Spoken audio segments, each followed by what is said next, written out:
I'm Victoria Norgard from the News 2 Alert Center with your New Year's Eve digital special. As the sun sets on 2025, we're looking back at a year that truly changed the landscape of our community. New housing projects added affordable quality units and began to drastically make a dent in the local housing crisis. At the same time, the official grand opening of producer-owned and operated sustainable beef signaled the arrival of what has become one of the region's largest employers.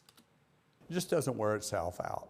You know, a bunch of grassroots ranchers, you know, that were sincerely very concerned about the future generations and their families being able to stay in ranching and farming, and basically taking the situation into their own hands and defying logic, defying the odds of making something like that work.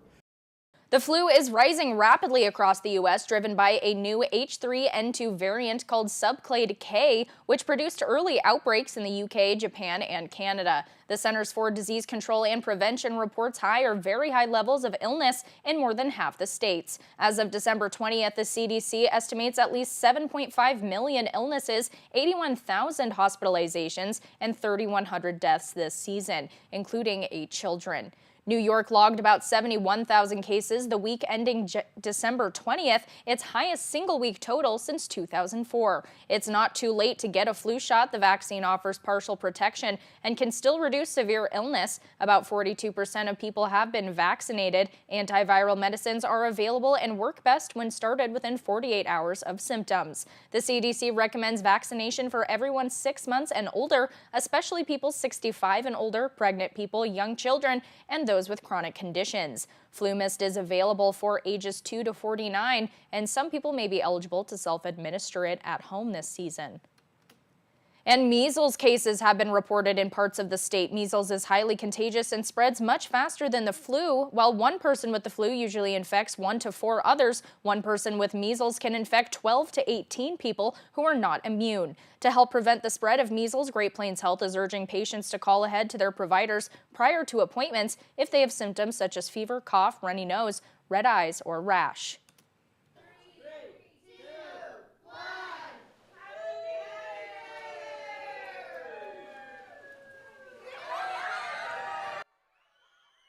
It may seem a bit early for the countdown to the new year, but kids at the North Platte Area Children's Museum can go to sleep early tonight thanks to the 12 p.m. balloon drop this afternoon. Around 40 kids attended the Make-Believe Midnight celebration today and took part in some special New Year's Eve activities. We have a photo area in the big gym. We've got a big tall game of Connect 4 to play with, and we've got cookies and popcorn, water for everybody to drink and eat, and just all around fun. I just wanted to tell everybody Happy New Year. Thank you for 2025 and welcome to 2026. And thank you so very much for all of your support for the North Platte Area Children's Museum. Over 500 balloons were dropped during the kid-friendly New Year celebration. Now here's Justin with a look at weather. From the Severe Weather Center, meteorologist Justin Kraft. And thank you, Victoria. Today was a very nice day, especially to finish 2025 on a great note with mostly sunny to sunny skies, especially as we continue to see this mild stretch of temperatures in the 50s and 60s. Right now across the region, we're seeing clear skies. Still seeing some strong winds blowing in from the northwest at around 15 to 20 miles per hour, gusts up to 25, and temperatures across the region still very nice in the mid to upper 50s, even low to upper 60s. And for the rest of tonight into early tomorrow morning, we're going to see temperatures drop down below freezing in the low to upper 20s. Then tomorrow, to kick off the new year for 2026, going to be very nice with sunny to mostly cloudy skies, with low to upper 50s, lower 60s. Then for the overnight lows, temperatures will drop down below freezing or just above in the upper 20s, mid 30s. And going to be very nice, especially to kick off the new year, as we'll continue to see for the next 6 to 10 days an above average temperature trend in 50s and 60s. And I'll have more on all that coming up. Victoria. All right, thank you, Justin.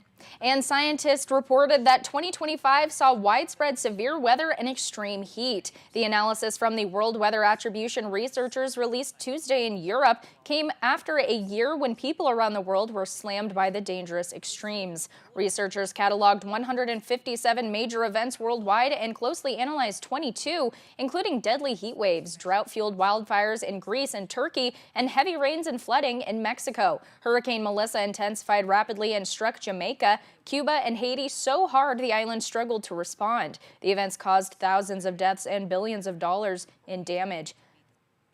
Merriam-Webster named slop its 2025 Word of the Year. Merriam-Webster President Greg Barlow said the term captures the rise of low-quality, often AI-produced digital content, absurd videos, odd advertising images, cheesy propaganda, and junky AI-written books. Editors say a surge in lookups show people are more aware of fake or shoddy content and want things that are real and genuine. The dictionary added more than 5,000 new words this year. Other top lookups included performative and touch grass. Recent words of the year include polarization in 2024, authentic in 2023, and gaslighting in 2022. And Baby Center has released its top baby names of 2025 from more than 350,000 births recorded in its app. Olivia remains #1 among girls, followed by Amelia, Sophia, Emma, Isabella, Charlotte, Eliana, Ellie, Aurora, and Mia. Noah is #1 for boys, followed by Liam, Oliver, Elijah, Mateo, Levi, Lucas, Ezra, Asher, and Luca. Olivia and Noah are unchanged from last year, as are the #2 choices of Amelia and Liam. 2 new entries rose into the girls' top 10, Eliana and Aurora. Luca rejoined the boys' top 10 after falling off last year. Now here's one final look at weather with Justin. And thank you, Victoria. I still can't get over how nice it's going to be coming up to start off the new year, and especially through next Wednesday, as we'll continue to see 50s and 60s, sunny to mostly sunny skies. Could even see partly cloudy skies as well, with some cloud cover on a few days, but really going to be a very nice start. And hopefully all of y'all have a great New Year's, and I'm very excited for 2026, Victoria. And before we go, we head out to New York City. Times Square is bound to be alive again tonight as thousands gather for the annual New Year's Eve ball drop. The crystal ball will begin its descent at midnight Eastern to usher in 2026. Thanks again for joining us for your New Year's Eve digital special. I'm Victoria Norgard in the News 2 Alert Center.